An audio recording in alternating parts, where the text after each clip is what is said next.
Vamos abrir nossas Bíblias no Evangelho de Mateus, capítulo 4. Versículo 8, 9, 10 e 11. Levou ainda o diabo a um monte muito alto, mostrou-lhe todos os reinos do mundo e a glória deles. E lhes disse: tudo isso te darei se prostrado me adorares. Então Jesus lhe ordenou: retira-te, Satanás, porque está escrito: ao Senhor teu Deus adorarás, e só a Ele darás culto. Com isto deixou o diabo, e eis que vieram os anjos e o serviam.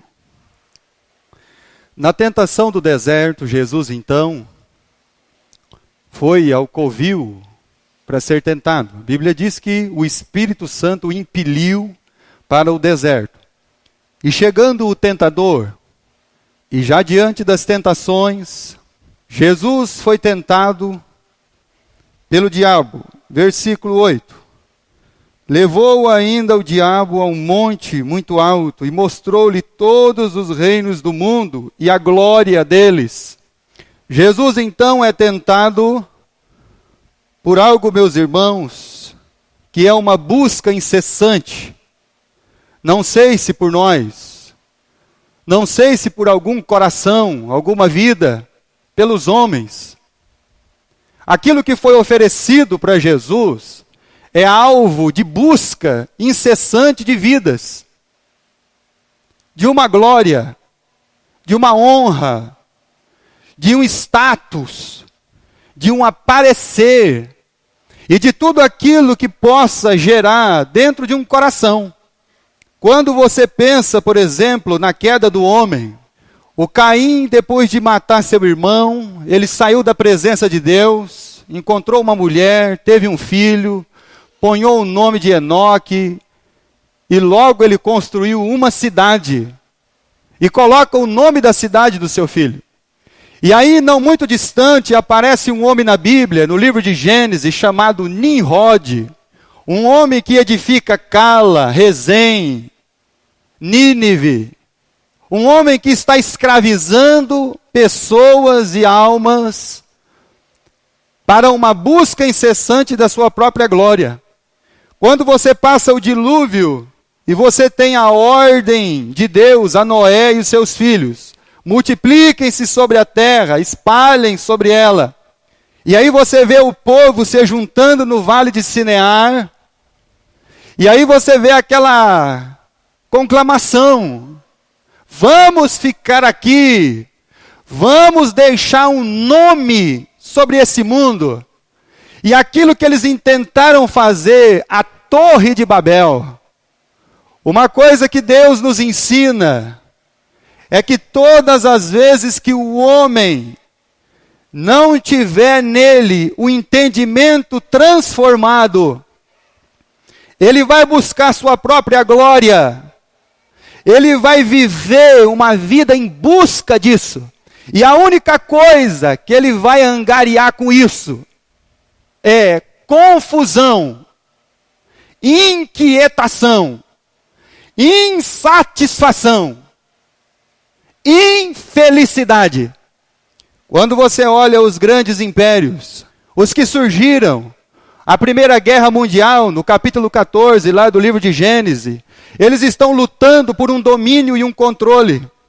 Quando você vai pelos tempos dos reis, o Império Assírio, o Império Egípcio, o Império Babilônico, o Medo-Persa, o grego, o romano, e todos eles buscavam uma glória, e todos eles passaram. Mas o que chama a atenção não é o que o diabo oferece para você, mas é a sua resposta para ele. O que chama a atenção aqui com Jesus não é o que o diabo está oferecendo, mas é como Jesus ele responde. E a resposta de Jesus não é somente com palavras, mas é com a vida. E aí Jesus então respondeu, versículo de número 9. Aliás, o diabo está falando ainda. Ele disse: tudo isso te darei se prostrado me adorares. Então Jesus lhe ordenou: retira-te, Satanás, Porque está escrito: ao Senhor teu Deus adorarás, e só a Ele darás culto. Mas que resposta estranha a aquele que ofereceu glória. A resposta de Jesus a essa oferenda é uma resposta que deveria chamar a nossa atenção. É uma resposta que deveria falar ao nosso coração. A quem nós estamos adorando? E a nossa vida é culto para quem? Então por isso que Satanás vira e mexe, ele consegue vender o seu produto para nós. Porque a nossa resposta não é a de Cristo, mas não é uma resposta só de palavras. É uma resposta de vida. Jesus está dizendo para ele que o único que deve ser adorado é Deus. E que a vida de Jesus, o Cristo, é uma vida de culto ao Pai. Então a pergunta é, meus irmãos, a quem nós adoramos? E quem a nossa vida cultua? Esse vai ser o segredo de todas as coisas. Por isso que Satanás, ele consegue êxito ali, aqui, porque ele vende, e nós compramos. Porque a nossa resposta não é a nossa vida. Nossa resposta tem ficado somente em palavras. Mas Tiago, ele diz que uma fé de palavra não é nada. Uma fé é de obra e verdade. Então a resposta de Jesus é aquilo que deveria mover o nosso coração. A minha vida, ela é um culto que glorifica a Deus. Eu gostaria que os irmãos abrissem suas Bíblias em 1 Coríntios capítulo 1. Essa resposta de Jesus é o que deveria mover-nos. 1 Coríntios 1, versículo 11. Pois a vosso respeito, meus irmãos, foi-me informado pelos da casa de Cloé, de que há contendas entre vós. Refiro-me ao fato de que cada um de vós poder dizer: eu sou de Paulo, eu de Apolo, eu de Cefas, e eu de Cristo. Então, dentro da igreja de Corinto, havia um culto à personalidade. Um culto que cada um dos irmãos poderia então escolher o pregador. Quem que vai pregar hoje? É o Apolo. Então o clube do Apolo vai estar lá. É Paulo que chegou na igreja. Então vamos lá ouvir o nosso preferido. Mas aí tinha os mais espirituais. Aqueles que tinham um telefone celular de Cristo. E aí, nós somos de Cristo. Mas havia aqueles lá, os da circuncisão, os durões, nós somos de Pedro. Então havia lá, meus irmãos, tudo isso dentro da igreja. Um culto à personalidade, um partidarismo. A pergunta é, aonde isso redunda glória para Deus? A questão nossa é que os nossos cultos têm sido equivocados. Ao invés de nós sairmos de nossas casas para glorificar a Deus, é nós que queremos ser o quê? Glorificado. É nós que queremos sair da casa de Deus com o coração mais leve. É nós que queremos sair da casa de Deus. Olha, hoje o culto foi uma benção. O pastor falou tudo que eu queria escutar. Quando nós deveríamos sair daqui, meus irmãos, a cada culto, a cada dia, pensando: o que falta para a minha vida glorificar a Deus? Por isso que Paulo diz lá em 1 Coríntios 11, os cultos de vocês se tornaram para pior e não para melhor. Então a pergunta é, quem você adora? E quem a sua vida cultua? A igreja de Corinto estava dividida. Aquilo não redundava glória nenhuma para Deus. Jamais um culto daquele. Barnabé, quando foi enviado para ver a igreja dos gentios, que Jerusalém ficou preocupada, enviou Barnabé lá para ver aquela igreja, e o Barnabé chegou lá, e ele viu uma coisa na igreja: a graça de Deus. Porque aquelas vidas, aquelas almas, eles estavam com um só pensamento, unidos para uma só coisa: glorificar a Deus. Já pensou se Barnabé chega na igreja de Corinto e vê um é de Paulo, um de Apolo, um de Pedro, um de Cristo, uma contenda para lá, uma contenda para cá, cada um buscando aquilo que é próprio, cada um vivendo para si mesmo, cada um buscando a sua glória particular, as suas realizações, os seus sonhos. Você pode ouvir muitas coisas. Quando eu ouço essa palavra, eu tenho um sonho, meus irmãos, me dá calafrio, me dá dor na espinha, eu passo mal. Quando a pessoa fala para mim que eu tenho um sonho, e esse sonho não envolve servir a Deus, me dá calafrio, irmão. Porque você vê nitidamente uma busca por uma glória pessoal. Aonde Deus, a sua palavra, o culto de adoração, uma vida de entrega, não está lá.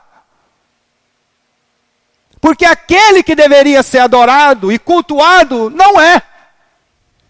Efésios capítulo 3. Então o apóstolo Paulo, ele enfrentou, e creio eu, em todos os lugares essas questões. Até mesmo na sua própria vida. Capítulo 3, no final da sua oração, no versículo 21, ele diz assim, ele está orando, olha só o versículo 14, por esta causa me ponho de joelhos diante do Pai. Que causa? Pelas vidas, pela palavrinha que está aí no versículo 15, pela família. No versículo 18, a fim de poderdes compreender. Versículo 19, conhecer o amor de Cristo. Versículo 21, e a Ele seja a glória na igreja e em Cristo Jesus por todas as gerações, para todos sempre. Amém. Essa é a oração de Paulo. Que aquelas famílias, aquelas vidas, adorassem ao Deus verdadeiro e que as suas próprias vidas fossem um culto a Deus todos os dias. É por isso que quando o povo de Israel chegou lá e enviou os espias, o culto não foi muito bom, né, irmão? Porque eles reclamaram de tudo. 1 Reis capítulo 10. Abra sua Bíblia no livro de 1 Reis, capítulo 10. Então a resposta de Jesus para Satanás: só ao Senhor teu Deus adorarás, e só a Ele darás culto. A quem nós adoramos, e quem nossa vida cultua. Versículo 1. Do capítulo 10 de 1 aos Reis. Tendo a rainha de Sabá ouvido a fama de Salomão, com respeito ao nome do Senhor, veio prová-lo com perguntas difíceis. Chegou a Jerusalém com muito grande comitiva, com camelos carregados de especiarias, muitíssimo ouro e pedras preciosas. Compareceu perante Salomão e lhe expôs tudo quanto trazia em sua mente. Salomão lhe deu resposta de todas as perguntas, e nada lhe houve profundo demais que não pudesse explicar. Vendo, pois, a rainha de Sabá toda a sabedoria de Salomão, e a casa que edificara, e a comida da sua mesa, quando ainda Salomão glorificava a Deus, até a mesa podia-se notar a presença de Deus. Hoje nós perdemos até o hábito de sentar na mesa. A nossa vida está tão cultuada a nós mesmos que a gente está com tanta pressa que nem em mesa a gente senta mais. Não precisa mais de mesa. Então lembrado do que eu falei na ceia, irmão? Até no dia da sua traição, Jesus teve comunhão numa mesa. A comida da mesa, o lugar dos seus oficiais, o serviço dos seus criados, os trajes deles, os seus copeiros, O holocausto que se oferecia na casa do Senhor ficou como fora de si. E disse ao rei: foi verdade a palavra que a teu respeito ouvi na minha terra, e a respeito da tua sabedoria. Eu, contudo, não cria naquelas palavras, até que vim e vi com os meus próprios olhos, eis que não me contaram a metade. Sobrepujas em sabedoria e prosperidade a fama que ouvi. Felizes são os teus homens, felizes estão os seus servos, o que estão sempre diante de ti e que ouvem a tua sabedoria. Versículo 9. Bendito seja o Senhor teu Deus, que se agradou de ti para te colocar no trono de Israel, porque o Senhor ama Israel para sempre, por isso te constituiu rei para executardes juízo e justiça. Até então a vida de Salomão é um culto de adoração a Deus. A rainha de Sabá, ela foi na cozinha de Salomão. Ela olhou na panela de Salomão, dos seus servos. Então a vida de Salomão, até aquele momento, era uma vida de entrega, era uma vida de glorificar a Deus, era um culto. Pode perceber, irmão? Aquela vida que tem aquele momento de entrega, de servir a Deus, de estar na casa de Deus, na comunhão, na obediência. Você vai ver aquela alegria. Aí quando chega aqueles momentos tenebrosos da nossa vida, aquele momento que a gente se afasta de tudo e de todos. E aí você vai ver que a vida fica difícil, fica triste, fica amargurada, fica cheia de aflições e de angústias. É porque nós passamos a não cultuar mais com a nossa vida Deus. Nós passamos a buscar um culto a nós mesmos.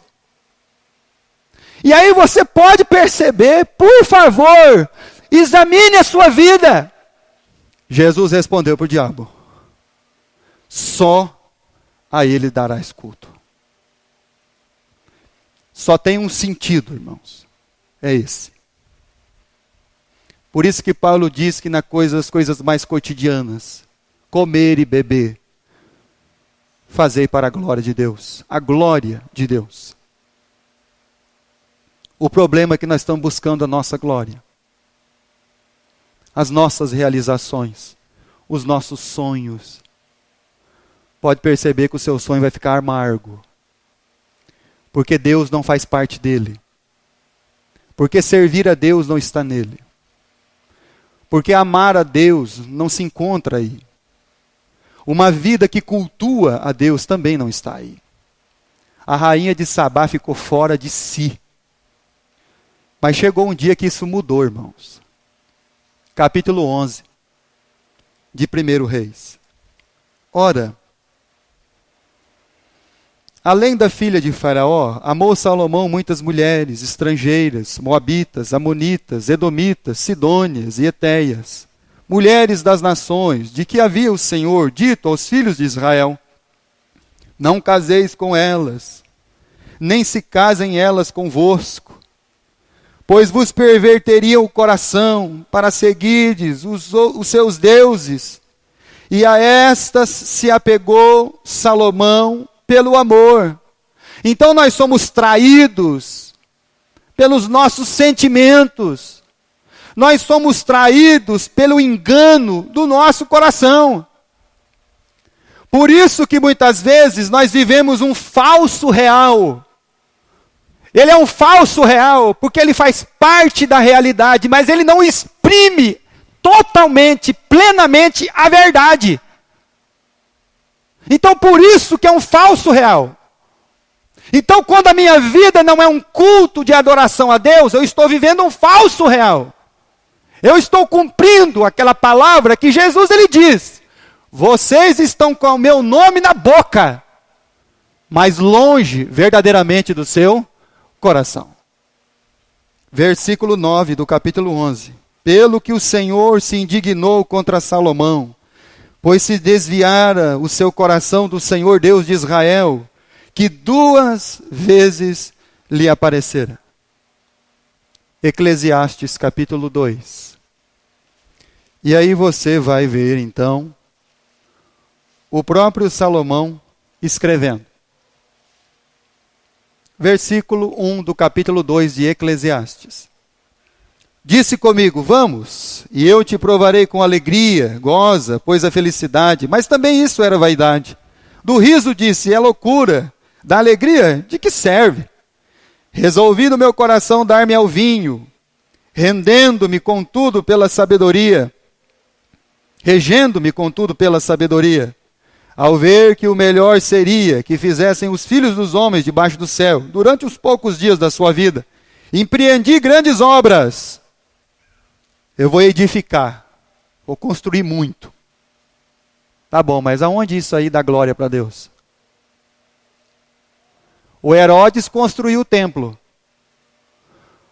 O templo de Herodes era magnífico. E aí o dia que você puder ir lá em Israel, então tem gente que quer ir lá para ver aonde Jesus andou.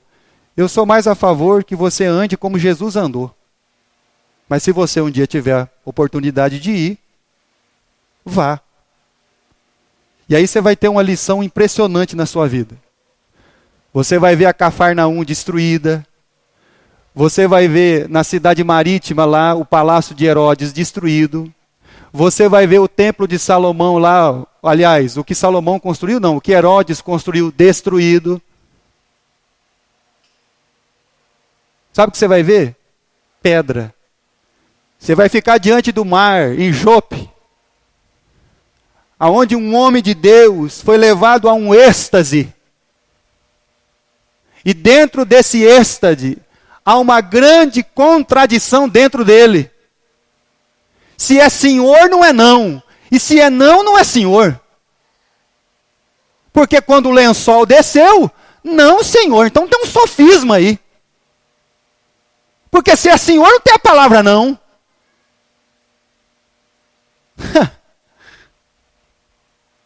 Você vai ver no Antigo Testamento um homem que, mesmo nesse lugar, tomou um barco com um sentido diferente. O Jonas. Ele se entregou às construções. Edifiquei casa, plantei, fiz jardins, pomares, plantei árvores frutíferas, versículo 5, versículo 6, eu fiz para mim açudes, para regar os bosques. Eu comprei servos, servas, eu tive nascidos em casa, também bois e ovelhas, mais do que todos possuíram antes de mim. Eu amontoei para mim prata, ouro, tesouros de reis. Versículo 9, eu me engrandeci e sobrepujei a todos. Tudo que os meus olhos desejaram, versículo 10, eu não lhes neguei. Salomão agora está cultuando a si mesmo. Então, a que preço nós vamos trocar a nossa vida, que deveria glorificar a Deus, para glorificar nós mesmos? A que preço, meus irmãos? Nós vamos trocar de casa, nós vamos trocar de carro, nós vamos trocar de tudo. A que preço? Ao preço de não glorificar mais a Deus. Ao preço de buscar uma única glória, a minha. Final do versículo 11. Havia feito as fadigas, e eis que tudo era vaidade, e correr atrás do vento, e nenhum proveito havia isso, debaixo do sol. O que nós não entendemos ainda, irmãos, é que nós deveríamos entregar a nossa vida. Mas o problema é que nós estamos tentando salvar ela. E quem tenta salvar, vai perder. Isso é uma coisa que a gente ainda não entendeu. Por isso que o apóstolo Paulo rogou. Eu quero que você abra a sua Bíblia em Filipenses capítulo 1. O apóstolo Paulo fez um clamor. Rogo-vos, irmãos, pelas misericórdias do Senhor, que apresenteis o vosso corpo como sacrifício vivo, santo e agradável a Deus, que é o vosso culto racional. Filipenses capítulo 1.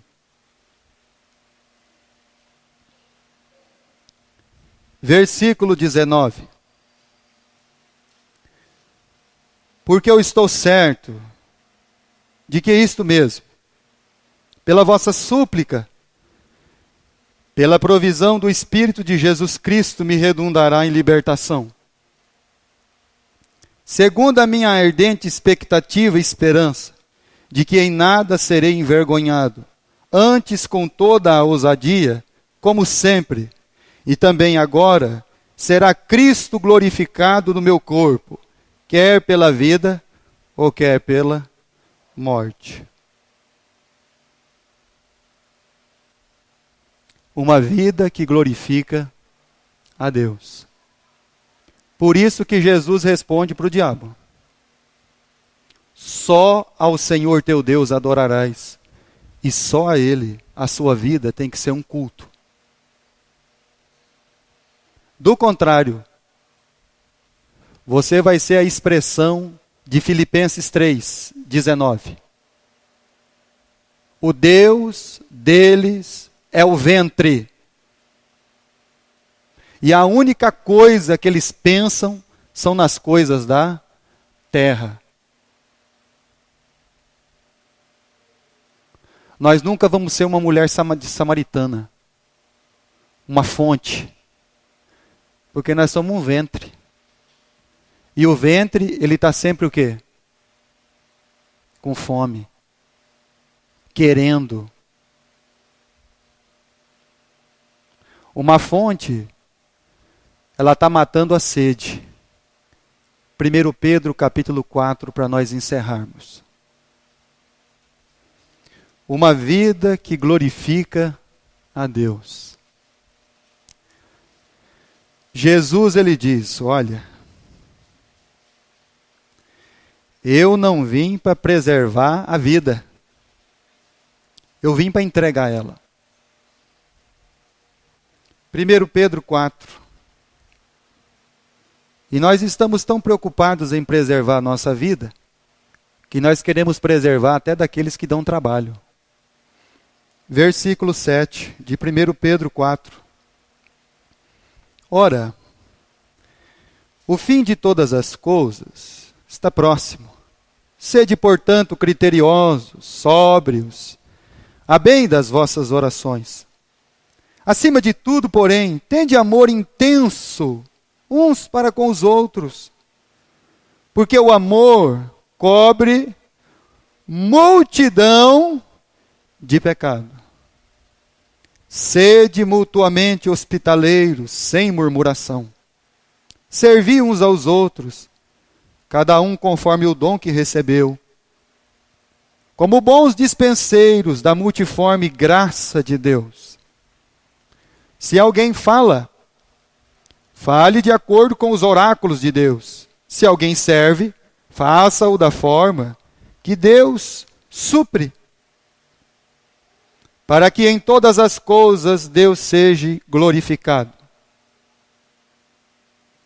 Por meio de Jesus Cristo, a quem pertence a glória, o domínio, pelos séculos dos séculos.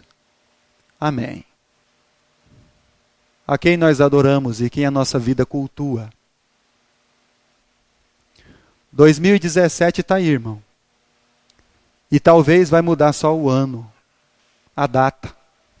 Mas nós rogamos a Deus, como Paulo, para que toda a família seja transformado o entendimento. Para que todo o nosso ser possa realmente ser uma expressão de quem Cristo é. E Cristo, ele é a entrega da vida. Vou falar de novo. Não precisamos de poder para fazer com que as pessoas se submetam a nós.